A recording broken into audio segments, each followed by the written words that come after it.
All rise in the courtroom and gallery, please. Seattle Municipal Court Department 11 is now in session. This is what justice looks like after dark. It's part game show. Day court is like Jeopardy, and night court is like Wheel of Fortune. How many days in? 90. 90 days in jail? Right. I'll pass. Part soap opera. In addition to the job interview I have tomorrow, my girlfriend is extremely pregnant. In this case, you were in a woman's bathroom. There is a dangerous pattern I see here. Your sentence will be as follows: 365, 320 suspended.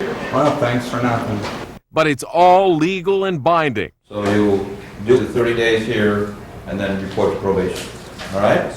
How does a city with a booming economy deal with the downside? More money, more people, more crime. Okay, hey, that's it. You're gone. You're out of here right now. You're out of here. I'm explaining to him. You're out of here. MSNBC Investigates Night Court. With a population of almost 600,000, Seattle, part of Washington's King County, is the largest city in the state. Seattle is also ranked among the 100 most dangerous cities in America, with an FBI crime index that falls well above the national average in crime per capita. With a growing caseload, Seattle started holding night court in 1973. I'm going to PR you today, all right? Now, the excuse, I got a job in Oregon, ain't going to work next time. Understand what I'm saying? You got to appear? I understand that. The night court is the cleanup court. We're like a cleanup hitter in a baseball team, and we leave for the next court a clear docket. It's a night court that is actually in the King County Jail. The rules are simple. Only pretrial hearings and arraignments take place here. So the defendants plead guilty or not, and the judge imposes sentence, sets bail, or sets them free. All right, Miss Riley, pretrials or arraignments? Whatever the outcome, in this courtroom, justice has a name: Judge Michael S. Hurtado. All rise in the courtroom and gallery, please. Seattle Municipal Court Department 11 is now in session. The Honorable Michael S. Hurtado presiding. And thank you, Mr. Bailey. Please be seated. Thank you, everybody. This is the in-custody arraignment calendar, evening pretrial and review calendar. It is the second day of August. The night court starts in this courtroom at 5:30. I take the bench. We're not only efficient, but we don't forsake justice for the sake of efficiency. City Attorney's appearance for the record, please. Good morning, Your Honor. Lynn Riley for the city. Good evening, counsel. And Northwest Defender will be Ms. Gibson. Good evening, Your Honor. Will Gibson. My staff is my family. We have mutual respect for each other. We work as a team. Each person has a different role, but there's enough internal professionalism, and we get to know our idiosyncrasies that we can move cases, I think, in a very efficient manner. How many days in? 90. 90 days in jail? Right. I'll pass. Glenn Collins is a local homeless man who's been charged with drinking in public. This is not his first time to come before the judge. Mr. Collins, it's always a pleasure to see you, sir. Thank you very much. I consider each defendant that I see, be it in custody or out of custody, a one-act play. I hate to tell you, I fall in love all the time. L-U-S-T, love. And have you fallen in love with Miss Kennard? Well, she's cute. You've seen her enough. I mean, you're making the prosecutor and Miss Gibson very jealous. You know that, sir. It's a presentation. At last I found the perfect girl. I couldn't ask for more. She's deep and dumb and oversexed and owns a liquor store. It's a choreographed performance. But do you want to plead guilty to these charges tonight? All right, I'll go with it. He reminds me of my uncle for some reason. I can't help but have empathy for him. I'm not going to give you 90 days. Okay. Your lawyer is recommending 30 days. Okay. Thank you for treating me decent. Well, anytime. You're my buddy. My job is to be fair. And where I see these kind of cases where these people have nowhere else to go, and maybe if they're drinking beer, that's not the same as an assault. And frankly, I cannot be very harsh in terms of sentencing. But by the same token, I see people here who are inherently mean. Those are the kind of cases that some of the defendants may even refer to me as a very tough and difficult judge. Michael S. Hurtado grew up in South Central Los Angeles and later moved to Seattle, where he worked as a shop teacher at Garfield Public High School. He went on to graduate from the University of Washington Law School in 1978 and has manned the bench of night court for the past 7 years. In my judgment, I still think his opinion's wrong. Michael Lacker is charged with criminal trespass. Said he took a look at my criminal history and saw a pattern that he didn't particularly agree with. But the circumstances surrounding his arrest and his criminal history suggest to the judge a much deeper problem. In addition to the job interview I have tomorrow, my girlfriend is extremely pregnant and ready to give birth within the next week and a half, and I'd also like to be present for that. Well, I realize that, but here in the state of Washington alone, you were convicted of 3 counts of voyeurism, and in this case, you were in a woman's bathroom. There is a dangerous pattern I see here. Your sentence will be as follows: 365, 320 suspended. When he said suspend 320, I'm sitting there doing the math, and it's like, that's 45 days. You will attend and complete a sexual deviancy evaluation and treatment. I'm ordering strict compliance. If you do not comply, all the remainder of the 325 days will be imposed. Well, thanks for nothing. Well, let's talk about that. Thanks for nothing. You got a big break. You know that, didn't you? You know. Okay, never mind. I'm not going to say anything. I'm not even going to degenerate myself. That just shows you your immaturity. This shows further that I am right. Frustration, Your Honor. Frustration. Yeah, I lost it. I got a little peeved at that. All right, you'll take care of your sexual deviancy problem. I suggest maybe a 15-minute break. I was starting to react, and the first thing the court clerk did was say, "Judge, I need a break." That she needed a break. But I know why she did that, because she knew that I was getting wound up, and so it was time to take a break. So she took care of me.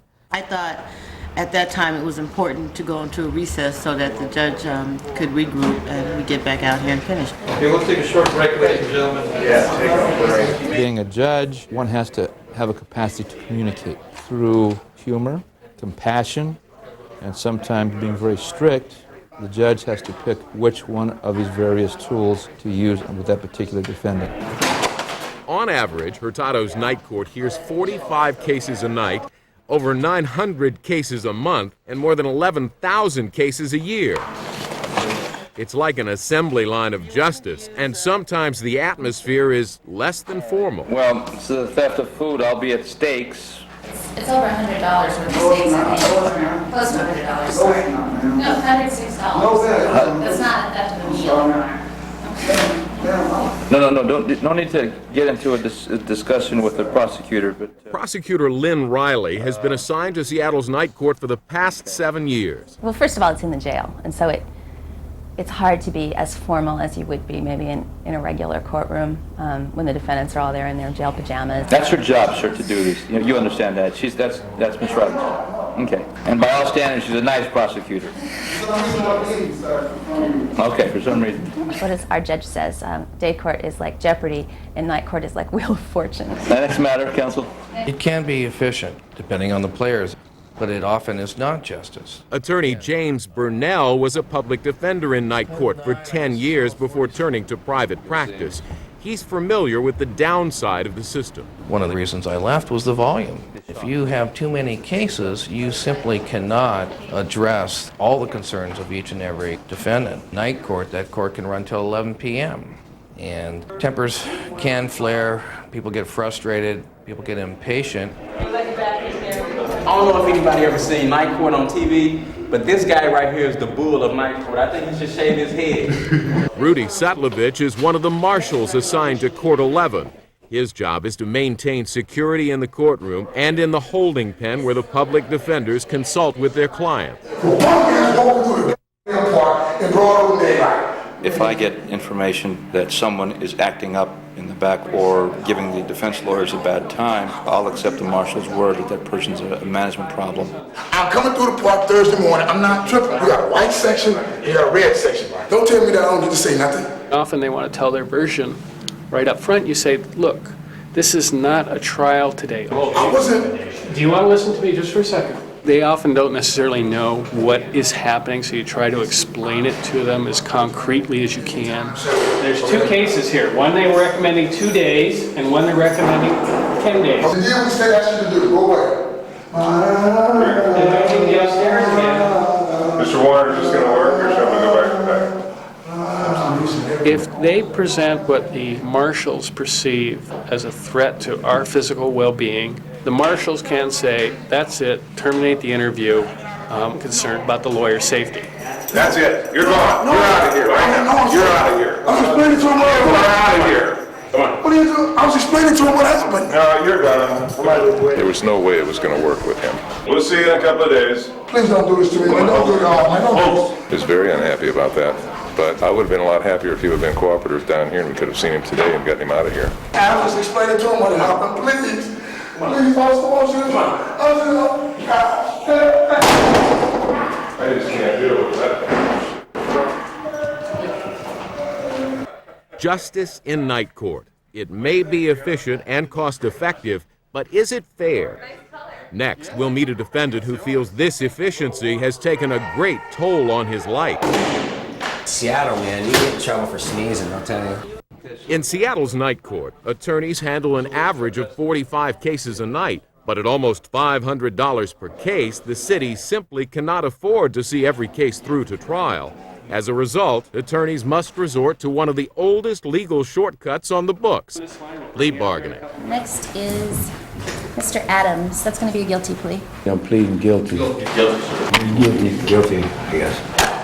The defendant pleads guilty and in return receives a reduced sentence. In theory, everyone wins. The defendant serves less time, prosecutors get a conviction, and the city saves money. In night court, about 4 out of 10 arraignments are settled this way. It keeps the cases flowing, but is it fair? It's kind of a, you've seen the diagram of the snake swallowing the tail. It's almost a cycle like that. Attorney Laurel Gibson has been a public defender for 2 years. To be a witness to testify or not. Because they pled to get out, based on their history, they now have more of a history. They pretty much con you into pleading guilty. Donald Doble is a 36-year-old Seattle native who's been in and out of the court system since he was 18. You know, it was my first time in jail, and you're scared, you don't want to be here, you know, and they say, look, plead guilty and you'll get out today. Yeah, we're coming back. People often are forced, they feel forced to plead guilty at that time to something that they don't feel they necessarily did. Former public defense attorney James Burnell is now a defense lawyer for hire who questions the fairness of plea bargaining. And later they get stung with all the conditions they did sign up for and that weren't really listening to at the time of the plea. All they were hearing was, you get out of jail tonight. By pleading guilty, you'll be on probation, and you'll have to do some domestic violence classes and get a drug and alcohol evaluation and things like that. You violate because you miss a class and they put you back, and it's difficult to keep a job, have children, pay support, pay for all these classes, work, make the classes, and they can keep you in there as long as they want to. I'm just going to fight it because I didn't do it. This time, Doble is charged with driving while intoxicated and vehicular assault. He is determined not to get caught in the system again. This judge is the hanging judge, so I gotta plead not guilty instead of taking the plea bargain. This girl that I supposedly hit was 2 blocks away from me, and she was a prostitute. And she seen I was in a newer car and probably figured she would collect some insurance, said she got hit with gravel. I don't normally let them drive my car. Jeannie Todd is a close friend of Doble. It was her car Doble was driving the night he was arrested. It's, you know, kind of a hot rod car, and he wanted to show me what my car could do, you know. I'll take you the way we were going. And so we had pulled over right about, you know, back here where the gravel was thicker. And he instantly pulled a U-turn, and he wasn't happy with that one, so he went to do another one. So as you can see the stop sign at the end of the block, that's about where the women were at the end of the fence. I haven't gone in yet. I'm waiting. I'm just going to plead not guilty right now. Attempting to break the pattern, Doble intends to plead not guilty this time. Doble also hopes to have his current bail of $500 reduced. Okay, well, what I'm concerned about, this appears to be the second DUI. Second, Your Honor, but... Right. Now, sir, I've also read the police report, and the allegations is that not only while DUI, you're attempting to hit pedestrians. I know you're denying all of this, but I do find you pose a threat to the community and setting your bail at $10,000 cash. 10,000, Your Honor? 10,000 cash. What's the city asking? That would have been my request, Your Honor. Thank you. It's a joke. Okay. Now these are your release papers. What this is saying is the judge is releasing you only upon $10,000 cash. Okay? If you can't bail out, You're going to be in here until the 21st, okay? I need you to sign for me there, sir. I raised my bail from $500 to $10,000. Like I said, they make it impossible for you to get out of here. I'm a threat to the community, supposedly. I had a cocaine problem and I said I'd quit, and then I did heroin and I said I'd quit, and I did. I've quit all those things. Now I need to quit alcohol, and I will quit because I'm tired of coming back. Not that I don't love these guys or anything, but I don't want to come back here anymore, you know. I'm tired of it. I'm 36 years old, you know. First arrested at age 18, Doble has been booked 15 times. I went to the investigation court and they said 15 times in 18 years. Got a record I'm proud of. All minor stuff, man. It's Seattle, man. You get in trouble for sneezing, I'll tell you. Unable to post bail, Doble returns to a familiar environment. I'm going to show him the room. Come on in. It's my buddy Dave here, know him from outside. And this is my bed here. It's not made very well because Dave was sleeping in it while I was gone. And there's like 24 guys or something in here. All the comforts of home. I'm going to definitely do AA. You know, I did it in the past, but my heart wasn't really into it, but it's definitely into it. This is my belongings. Yeah, I got medication, shaving cream, hair gel, toothbrush. No pornography anymore. They used to let us have pornography in here. People sneak up tobacco. You smell it all the time and stuff in here. So. In King County Jail, the more dangerous criminals in red suits are held on separate floors from the lesser offenders. If a real criminal comes in, like a thief or something, they're kind of almost pushed to the side. A lot of the bad boys, I guess, are up on 10, and a lot of the youngsters are up there too, a lot of the gangbangers and stuff. So a lot of the guys that are downstairs where I'm at are pretty normal people. You know, they just got caught up in the system. I've made mistakes. I'll be the first one to tell you I've made mistakes in my life. Sometimes people just don't think enough about the consequences of the choices they make. I'm tired of going through this, and I'm tired of coming back here. These guys see me repeatedly. I'm surprised they're letting cameras in here. You know how they are about that stuff. Hopefully, if I give them a consequence that they won't forget, maybe that'll help them make a decision in the future, and I won't have to see them again. Hopefully. Had Doble taken the plea bargain, he might have been out of jail that day. Now he'll have to wait 30 days just to take his chances at trial. The city is requesting bail at $5,000, Your Honor. Now what I've got is your state history, sir. You've been convicted of domestic violence assault. I also have read the police report. There are some very disturbing allegations that you have made to the alleged victim in this case regarding threats of future harm. I'm setting your bail at $20,000 cash. I find that you pose a threat to the community. All right, next case. As a judge, I have to balance the interests of the community with the defendant's rights. And I'm a third branch of government. I'm not bound by what the city attorney nor what the mayor thinks is policy. Although he's the one wearing the robe, there is a limited amount Judge Hurtado can do from the bench. But his efforts do not end there. The man behind the robe keeps close ties to the community. I'm going to take you to the soul of Seattle. It's the Goodwill store. There's a big pile of ties. Now, what I look for are ugly ties. They used to be 10 cents a piece, but now they're up to 15 cents. I've got, oh gosh, probably about 2,000 or 3,000 ties. Well, I don't see nothing here today. Hello, it's me. Hi. Are there any more ties to bring out today? Usually we have lots of ties. I know. But I don't have any more right now. Those are old. I know. Later. I've been working here 23 years, and he's here every day. We don't see him, we worry about him. Within the community, the judge often comes across some familiar faces. This is a gentleman I saw in court, and now he's working here. I'm so proud to see him. If it wasn't for you, I wouldn't be here. He got me a chance. I appreciate that. That's important. It makes me feel good. How much owe you? $6.49, that's a score. I buy all my clothes at Goodwill. And when I talk to kids, I tell them that. Here's somebody, here's a leader in the community who shops at Goodwill only. That's what I tell them. I never shop at Nordstrom, and hell no, I'm not going to spend that kind of money. When you think about it. The kids Hurtado is referring to are the children of Seattle. Once a month on his day off, the judge gives a tour of the jail and court building to local kids in a program called Crime Solvers. As you get older, if you make a bad choice, you may have a bad consequence. What does that sound mean to you? Good jail. That means your liberty has just been lost. If you make a bad choice, that's the sound you're going to be hearing a lot.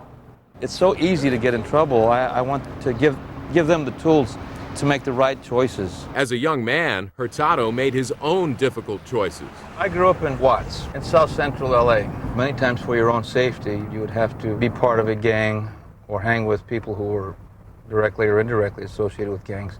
One time, one guy called me out to fight. It wasn't much of a fight because the guy pulled out a knife and stabbed me in the stomach right away. The knife had punctured the stomach. Peritonitis had set in, and they didn't expect me to live the night. In fact, I was administered the last rites. I remember that vividly.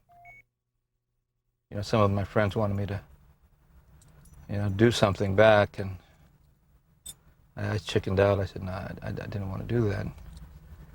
So, consequently, I was ostracized, and I ended up spending a lot of my time in junior high school in the library. That's where I learned how to enjoy to read. Now, when I talk to kids in high school about choices, I can tell them that I've been there.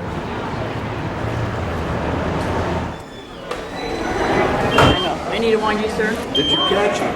What's in here? Oh, that's my wallet. That's this thing here. Well, it's a good thing I wore deodorant. When I first was appointed in 1993, this was the least sought-after position. And when I first saw that court, the pace of the courtroom was very exciting to me. And I've been there ever since. Okay. Good night, everybody. Good night. See you later. Good night, officer. See you later. After work, it's back home with Terry, his wife of 30 years. Depending on how late I get home, my wife sometimes will be up for me. I have my dog. Oh, dun-da-da! Sometimes I'll have a glass of wine. I'll read a book and eventually nod out and get up in the morning and hit it again. Balancing the interests of the community with the rights of the defendant can be an arduous task, with often less than perfect results. But Hurtado does his best to counter these inherent flaws by giving back to the community, with hopes that fewer young people will fall before him on the bench of night court. This artwork we've got in our courtroom here, I kind of look at it as the top part is when someone gets very lengthy jail time, they're going, ah, into the vortex. Come on back and I'll show you the tank. This is the holding facility. All those in custody defendants, they're housed back here. Sometimes this court area here will have 25, 30 people. As the day goes on, if the air conditioners aren't working, sometimes this gets to be a pretty funky place. These right here are for those defendants who, because they have night court, they're not going to have dinner. So the jail provides them a sack lunch. Piece of bologna, 2 pieces of bread, mustard, pint of milk. Okay, we got people coming in, so we'll probably have to go. Yeah, let's get out of here. We got out in the nick of time, thank you. Are they here? Yeah, people are down. That's why we made such a quick exit. Each night, Judge Hurtado takes the bench to hear a variety of cases with varying charges. One is a denial, the other one I think there was a failure to appear, is that right? Yes. Tonight, it's not the charges that are in question. On the Stephen Jackson 250808, is that your name, sir? Your Honor, that's my brother. That's your brother. That's the brother who loved you so much that causes you to be here? Your Honor, this is all his stuff. This is not my stuff, Your Honor. Okay, you and him are going to have a talk, I guess, right? Oh, you can better believe that. Who is on trial? It's the most basic question, and it seems the easiest to answer. But often the court doesn't know who the defendant really is. Insiders call it the name game, and it happens quite often in night court. This is what this court's going to do on the Stephen Jackson matter. I'm going to dismiss it. Well, the only problem is that we don't know that because this Mr. Jackson says the other Mr. Jackson's been committing criminal law violations using his name. No, if that's your brother or not, but it's frankly not worth it to pursue because the only issue is $75 cost. Sometimes just the confusion alone is enough to get the charges dropped, and there is no shortage of defendants trying to take advantage of this fact. But they have me here for some other charges that I know anything about. As far as the court is concerned, this is Jessica Jane McMillan. Okay, Miss McMillan, we're ready for you.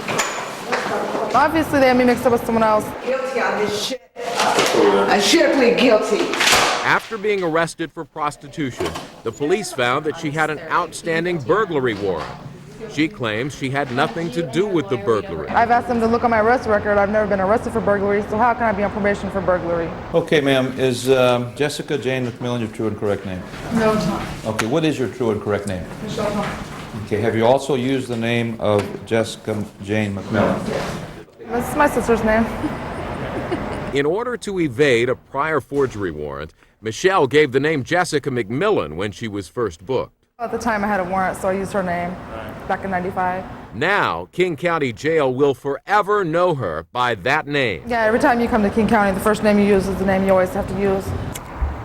Meet the real Jessica Jane McMillan. Everyone thinks we're sisters. Everyone calls us sisters. We look alike. We've been together so much. While not actually blood related, Jessica McMillan and Michelle Thompson grew up together. And there's good old Michelle and her sweetness. Yeah, that's Michelle. We had the same pictures. That was her single picture, and I got a single picture, and then we got some of us together.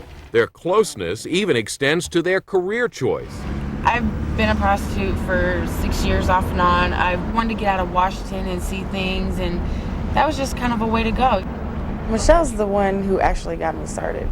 Yeah, I had a friend that was doing it, and I was working at McDonald's, so I would come out here with her and wait around while she's turning her dates, whatever. And then I saw the money she was making, and I'm like, well, let me try that. It was not long before she began using Jessica McMillan's name in an attempt to evade charges. Oh yeah, and we call it the name game, and it's a lot of fun. Police officer Eric Mitchell has seen it all before. Prostitutes commonly don't carry identification on their persons because they don't want us to know who they really are. So who did generate the burglary warrant? I've never committed a felony in my life. Never. I think the burglary is when she tied somebody up. I tied up a guy in a motel room and tried to rob him. And took his car keys and his car. He was running around the motel room screaming that we stole his keys and his wallet and everything. I mean, that's pretty much burglary, isn't it? Someone's on probation for second-degree burglary. I've never been arrested for burglary. My original charge was prostitution. And now they're putting this burglary on me out of the blue. Thompson is claiming that she's being charged for someone else's crime. It's a situation she's put her best friend Jessica McMillan in quite often. She just used my name. Then she started using it and using it and using it, and now I got so much stuff on my record. I mean, she's my best friend and everything, but she's really messed my name up and messed a lot of things up for me, my future. You know, I wanted to go to school, be a nurse. I can't do that no more.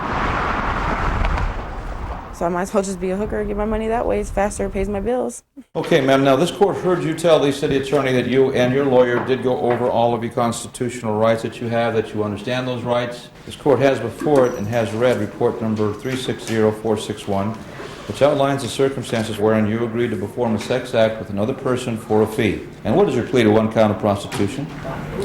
Now, on the matter that you've just pled guilty to, ma'am, this court will not exceed that negotiated recommendation. Your sentence is as follows: 90 days in custody, 88 suspended. You will submit to an HIV test. You will attend safe sex class. So you'll do the 30 days here and then report to probation. All right? You got to take care of these matters, ma'am. How old are you? 22. 23. You're too young to be engaging in this activity. I'm not saying that even old people shouldn't be doing it, but you're just way too young, understand? Oh well. Good luck.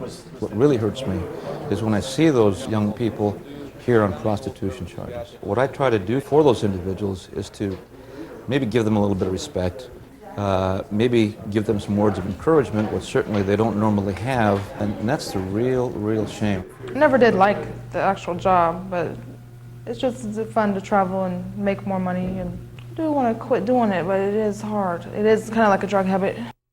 A habit that is not only likely to keep Thompson in prostitution, but may keep McMillan's record from ever becoming clean. When we come back, we'll catch up with a wandering defendant who has his own version of his arrest. Yeah, I was like, hey, I don't think that's legal. Can I have your badge number? And he arrested me for it. Night court can be a life-altering event for many defendants, but for Seattle's street kids, it's just a momentary respite from a rugged life on the streets. It is a hard lifestyle, man. You know, it ain't all glamorous. You're cold, you're dirty, hungry. On any given night in Seattle, an estimated 800 young people are without a place to sleep. For all of King County, the number may be as high as 2,000.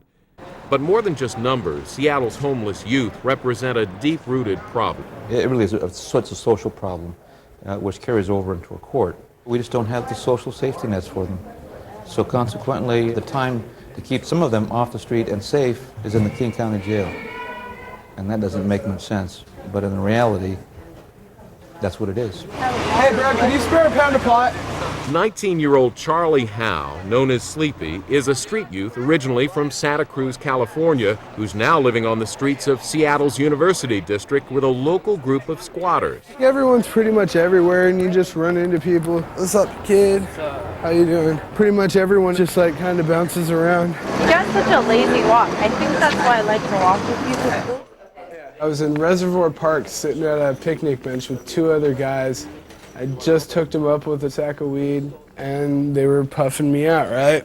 And right as I was taking my hit, like, the cops rolled up. And Although he was caught smoking pot, Howe was arrested on weapons charges for carrying an illegal knife. This officer came up and took my knife away from me. I was like, hey, I don't think that's legal. Can I have your badge number?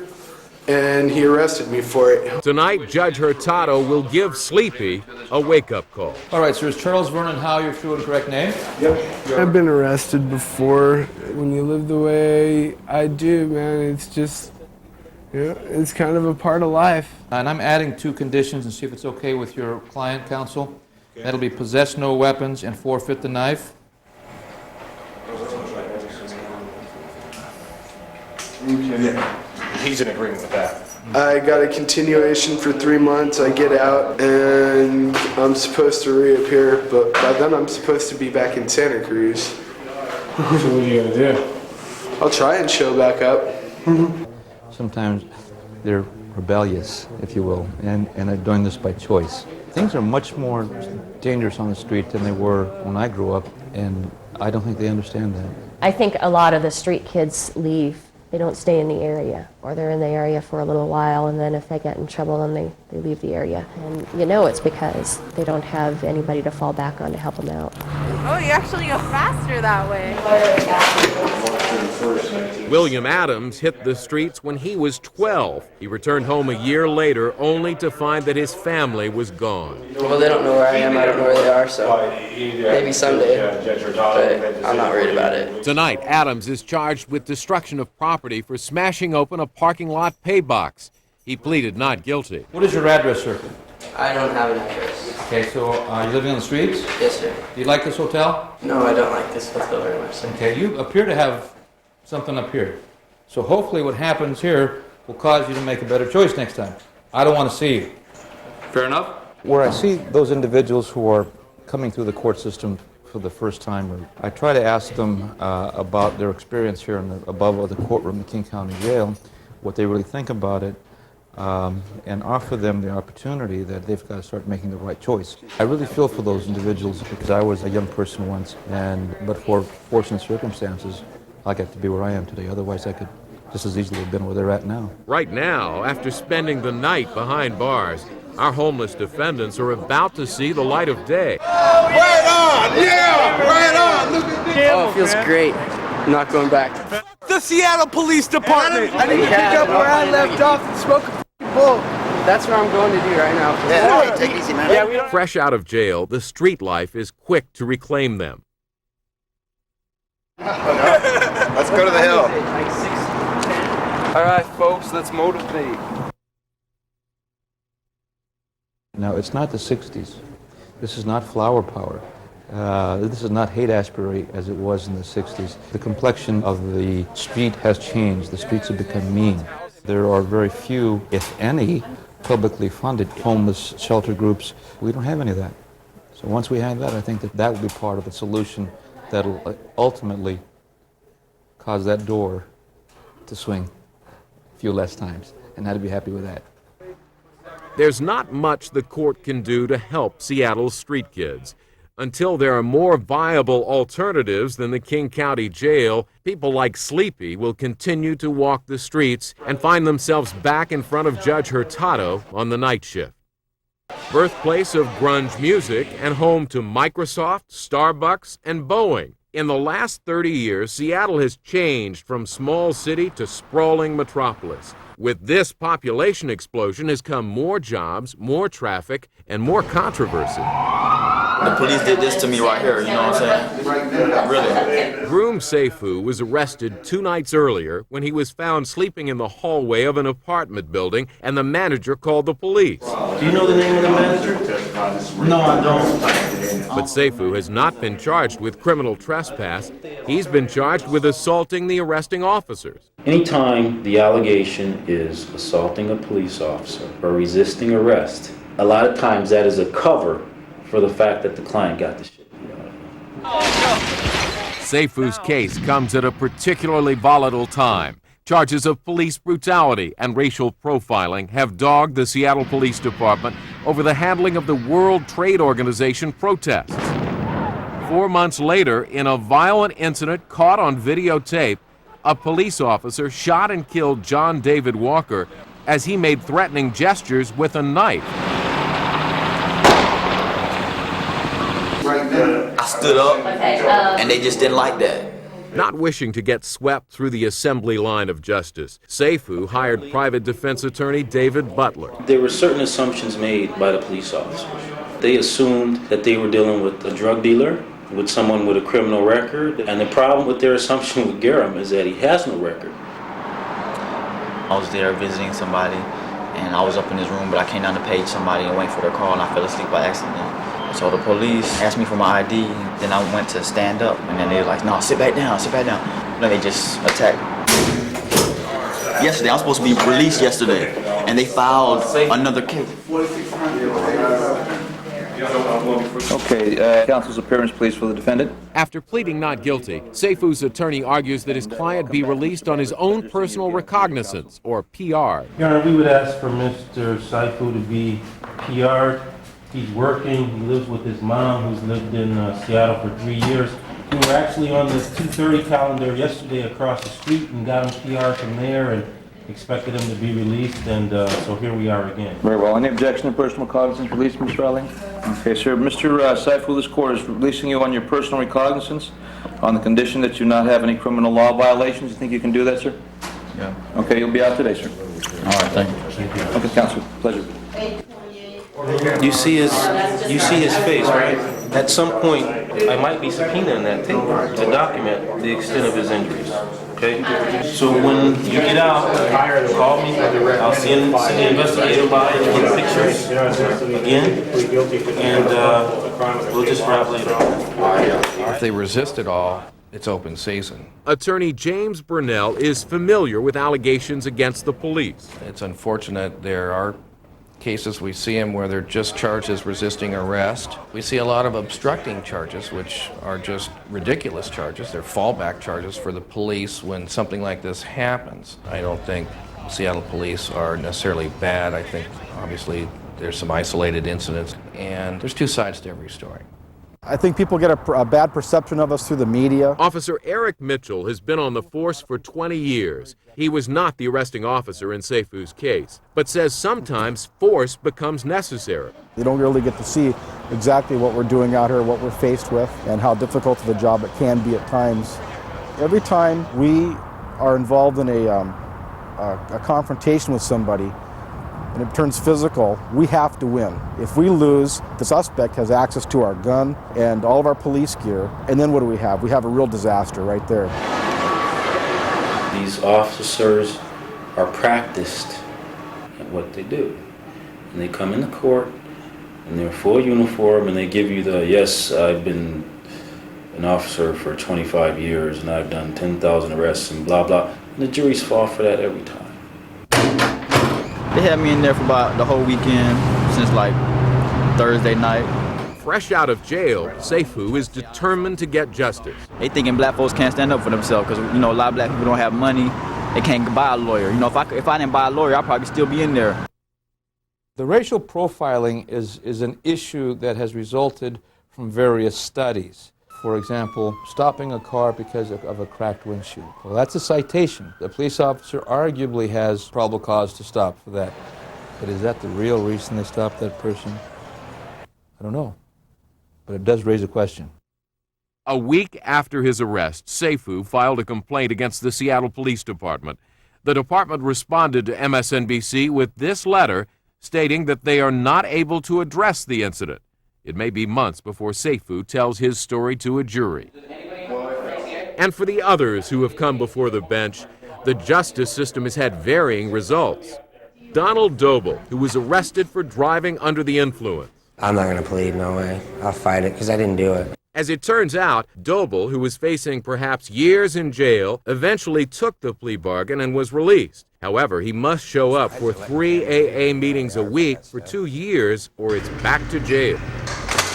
As for the name gamers, Michelle Thompson and Jessica McMillan, well, Thompson was released after 30 days and went to live at McMillan's home in Spokane with plans to move to Portland to get a job. And Charlie Howe, or Sleepy, has returned to Santa Cruz and has not been back to Seattle since his release. Meanwhile, in Judge Hurtado's night court, things continue as usual. Your Honor, that report is bogus, fictitious, malicious, and it's all made up. And otherwise wrong. A judge must have compassion, courage to make the difficult decisions, and most importantly, not be jaded by the continual repetitious nature of the job. What a night.